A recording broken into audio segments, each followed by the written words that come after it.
Solutions. खुल तो गया आईपीओ, लेकिन अब आपकी एडवाइस चाहिए, क्या करना है? मेरी एडवाइस ये है, इसमें करने के लिए ये एडवाइस है कि कुछ नहीं करना है। अच्छा, अप्लाई नहीं करना है, अवॉइड। हमारी साफ राय है इस आईपीओ पर अवॉइड। पर क्यों है? एक ऐसी कंपनी जो मुश्किल से पैसा बनाना शुरू कर रही है, बहुत ही छोटा उसका ट्रैक रिकॉर्ड है अब तक के कामकाज का, और साथ ही बहुत ही ज्यादा वैल्यूएशन पे। मार्केट में नए आईपीओस का नाम सुनते ही लोग लाइन में लग जाते हैं, इस सोच में कि वो अप्लाई करेंगे और उन्हें लिस्टिंग इंस मिलेगा।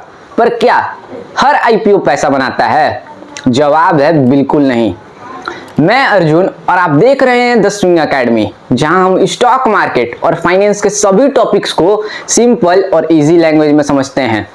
आज के वीडियो में मैं आपको बताने वाला हूं आईपीओ में इन्वेस्ट करने से पहले 3 सबसे इंपॉर्टेंट सवाल जो आपको खुद से जरूर पूछने चाहिए, वरना पैसा भी जा सकता है और भरोसा भी। आज का ये वीडियो बिगिनर्स के लिए है और उन सभी लोगों के लिए जो कि हर एक आईपीओ में इन्वेस्ट करते हैं बिना सोचे समझे। तो चलिए बिना किसी वेट के इस वीडियो को स्टार्ट करते हैं।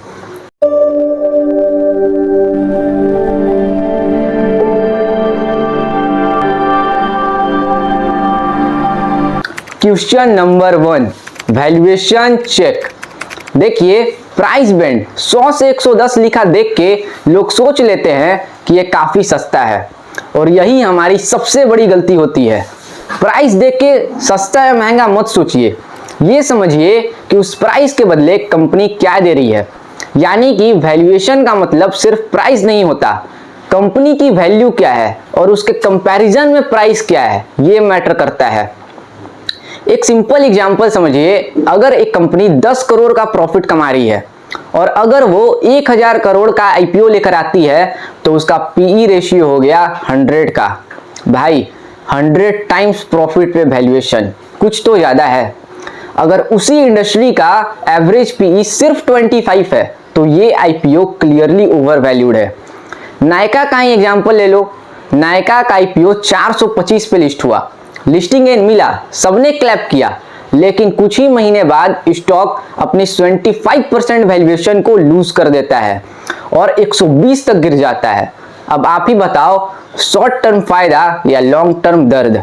तो अब आपको करना क्या है? आपको कुछ सिंपल चीजें चेक करनी है, जैसे कि PE ratio, price to earning ratio, यानी कि 1 रुपए कमाने के बदले आपको उस कंपनी में कितने रुपए लगाने पड़ रहे हैं, PB ratio and EV to EV data अगर अवेलेबल हो। और एक बात हमेशा याद रखो, अगर वैल्यूएशन समझ नहीं आता मत भागो आईपीओ के पीछे, मिस कर दोगे तो कुछ नहीं होगा, लेकिन अगर गलत वैल्यूएशन पे एंट्री लोगे तो पैसा डूब सकता है। क्वेश्चन नंबर 2, फंड यूटिलाइजेशन, यानी कि कंपनी आईपीओ का पैसा किस काम में लगाएगी। ये पॉइंट अक्सर लोग इग्नोर कर देते हैं।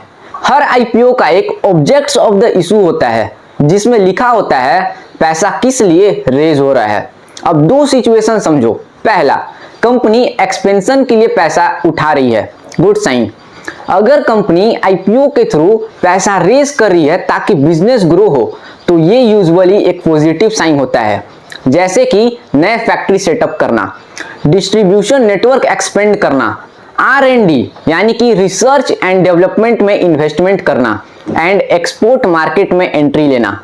यानी कि जो भी पैसा आप दे रहे हो उसका यूज बिजनेस ग्रो करने में होगा। इससे कंपनी के फ्यूचर प्रॉफिट्स बढ़ने के चांसेस ज्यादा हैं। इरेडा ने अपने आईपीओ के ऑब्जेक्ट्स में क्लियरली लिखा था they want to fund for new green energy projects, यानी कि उनका फोकस ग्रोथ पर है और इस वजह से स्टॉक लॉन्ग टर्म में ग्रो कर सकता है। ऐसी कंपनीज में इन्वेस्टमेंट सेफर होती है क्योंकि आप एक ग्रोइंग विजन का हिस्सा बन रहे हो। सेकंड, ऑफर फॉर सेल, यानी कि प्रमोटर्स अपना स्टेक बेच रहे हैं। ये सबसे बड़ा रेड फ्लैग हो सकता है और अक्सर लोग इस पॉइंट को इग्नोर कर देते हैं। ऑफर फॉर सेल का मतलब है कि प्रमोटर्स या एग्जिस्टिंग इन्वेस्टर अपना पूरा या पार्शियल हिस्सा बेच रहे हैं और ये पैसा कंपनी के पास नहीं जाता बल्कि सीधा उनके पैकेट में चला जाता है। अब सोचिए, आप एक नए इन्वेस्टर हो, आईपीओ में पैसा डाल रहे हो और प्रमोटर्स जो सालों से उस बिजनेस को चला रहा है वो निकल रहा है। तो सवाल उठता है, आखिर बिजनेस मॉडल इतना ही अच्छा है तो प्रमोटर्स क्यों निकल रहा है? पेटीएम के आईपीओ में large part offer for sale के लिए इशू किया गया था। प्रमोटर्स ने अपना माल बेचा और स्टॉक प्राइस 70% तक गिर गया। इसलिए अगर जिस भी आईपीओ में ऑफर फॉर सेल का साइज ज्यादा हो तो ये आईपीओ रिस्की हो सकता है। इसलिए जब भी किसी आईपीओ में ओएफएस यानी कि ऑफर फॉर सेल का हिस्सा ज्यादा हो तो समझ जाइए सिर्फ पैसा निकालने का जरिया हो सकता है, लॉन्ग टर्म वैल्यू देना उनका मोटिव नहीं है। और कभी कभी कंपनी ये भी दावा करती है कि आईपीओ का पैसा डेब्ट रिपेमेंट के लिए यूज किया जाएगा, तो ये ना तो कंप्लीटली निगेटिव है और ना ही पॉजिटिव। एक बार सोचिए, डेब्ट हटाना एक अच्छी बात है क्योंकि इससे कंपनी के ऊपर का फाइनेंशियल प्रेशर कम होगा, लेकिन अगर कंपनी के ऊपर डेब्ट काफी ज्यादा है तो इसका मतलब है कंपनी पहले से ही वीक फाइनेंशियल कंडीशन में है। तो अब आपको चेक करना पड़ेगा कि कंपनी का डेब्ट टू इक्विटी रेशियो आईपीओ के बाद क्या होगा। क्या कंपनी के पास फ्यूचर के लिए और फंड बचेगा ताकि वो ग्रो कर सके, और क्या कंपनी प्रॉफिट कमा भी पा रही है या सिर्फ कर्ज चुका रही है। क्योंकि कई बार आईपीओ के थ्रू कंपनी अपने डेब्ट को तो रीपे कर देती है, लेकिन लॉन्ग टर्म ग्रोथ के लिए और डे टू डे एक्सपेंशन के लिए इनके पास कुछ फंड ही नहीं बचा होता, जिसके कारण इन्वेस्टर्स को कुछ फायदा नहीं मिल पाता है।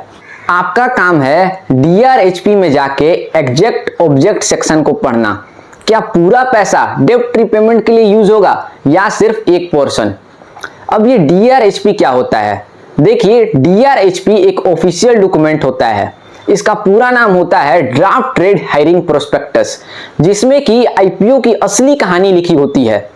कंपनी क्या करती है, कंपनी के फाइनेंशियल्स क्या हैं, ऑब्जेक्ट्स ऑफ द इशू क्या है, रिस्क क्या है एंड प्रमोटर्स का बैकग्राउंड क्या है, सारा कुछ इसमें लिखा होता है।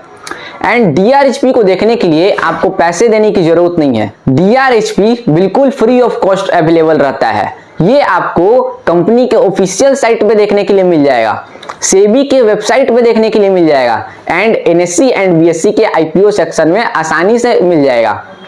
डीआरएचपी पूरा 300 प्लस पेजेस का होता है। आपको पूरे पढ़ने की जरूरत नहीं है, आपको बस objects of the issue, risk factors and financial summary पढ़ना है। बस 5 से 10 मिनट का टाइम देकर आप इसको रीड करके आईपीओ एक्सपर्ट बन सकते हैं। क्वेश्चन नंबर 3, फाइनेंशियल हेल्थ, यानी कि कंपनी के फाइनेंशियल हेल्थ स्ट्रांग है या फिर पॉलिश किए गए हैं। क्योंकि आईपीओ से पहले कई कंपनीज अपने प्रॉफिट्स को बढ़ा चढ़ा कर दिखाती है और इन्वेस्टर्स को लगता है वाह क्या ग्रोथ है। चेक करिए, रिवेन्यू लास्ट 3 इयर्स में कंसिस्टेंट है या फिर एकदम जंप हुआ है। नेट प्रॉफिट सस्टेनेबल है या डायरेक्टली हाइप के वजह से जंप किया गया है। आरओई यानी कि return on equity and ROCE, return on capital employed stable है। डेब्ट टू इक्विटी रेशियो मैनेजेबल है। Because some small IPO shows zero profit for last 3 years and before just IPO they show 40 to 50 crore profit. और invest आपको लगता है growth है, लेकिन यहाँ कहानी कुछ और होती है।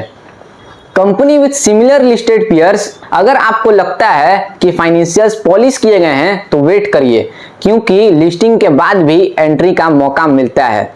और आज की इस वीडियो में मैं आपका एक मिथ भी तोड़ने वाला हूं। आप लोगों को लगता होगा कि लिस्टिंग गेन पक्का मिलता है, बिल्कुल नहीं। अब आईपीओस ओवर सब्सक्राइब होने के बावजूद भी लिस्टिंग लॉसेस में दे देते हैं। पेटीएम का ही एग्जांपल ले लो, इनका आईपीओ 2150 पे इशू किया गया था और लिस्टिंग हुई 1950 पे, अब चल रहा है 800 से 900 पे। तो द स्विंग एकेडमी की ये 3 बातें हमेशा याद रखना। सबसे पहला, वैल्यूएशन चेक करो। दूसरा, आईपीओ का पैसा किस काम में लगेगा उसको जानने की कोशिश करो। एंड तीसरा, क्या फाइनेंशियल हेल्थ पॉलिश किए गए हैं या नहीं इसको कंफर्म करो। अगर ये तीनों सवाल का जवाब मिल गया तो अप्लाई कॉन्फिडेंटली करो, वरना इस आईपीओ को मिस करना ही आपका प्रॉफिट होगा। ऐसे ही इंफॉर्मेटिव वीडियोस के लिए द चैनल को सब्सक्राइब करना मत भूलना। अगर वीडियो अच्छी लगी हो तो लाइक करो एंड अपने दोस्तों के साथ शेयर करो। कमेंट करके बताइए आपका सबसे प्रॉफिटेबल या सबसे रिस्की आईपीओ एक्सपीरियंस क्या रहा है। मिलते हैं अगले वीडियो में एक नए आइडिया के साथ। जय हिंद।